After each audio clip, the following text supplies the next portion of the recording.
Hey, Dan Passarelli here. I was talking with Bobby just recently, and we started talking a little bit about the history of options, and he suggested that maybe I do a video on that. Well, this will be a brief history, okay? So, options in one form or another have been around literally forever. I don't know if literally forever is the right way to say that, but pretty much. One of the earliest arguable cases of it was in ancient Greece, go figure. There was a guy named Thales. He was one of those smart Greek philosophers.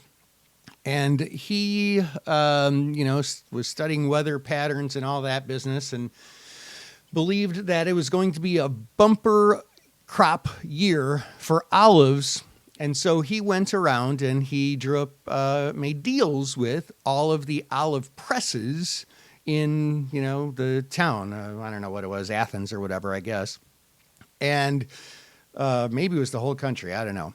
But all the olive presses, and it was basically a call option. He said, here is some money, premium.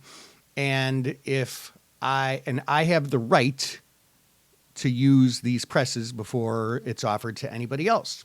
And lo and behold, it was a bumper crop and he exercised his right and I guess ended up getting rich or something. Lots of drachma. So there's one example.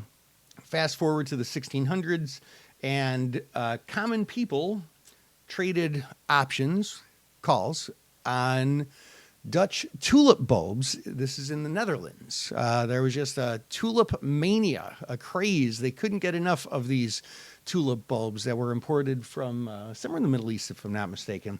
And people just loved them, and they would literally trade options on them. I guess it was sort of like informal, not exchange listed, which brings me to 1973. We'll fast forward. That was when the first exchange listed options started trading.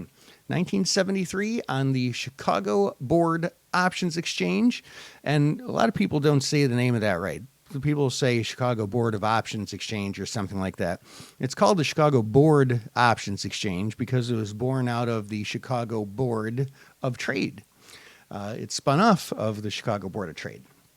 And now here we are with options listed every day on things like SPY and some other names, calls and puts.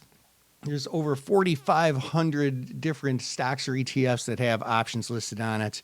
And it's become pretty commonplace and mainstream, which is good for us because it is a wonderful tool. Anyway, I hope you found that interesting. This is Dan Passarelli, Trade Smart.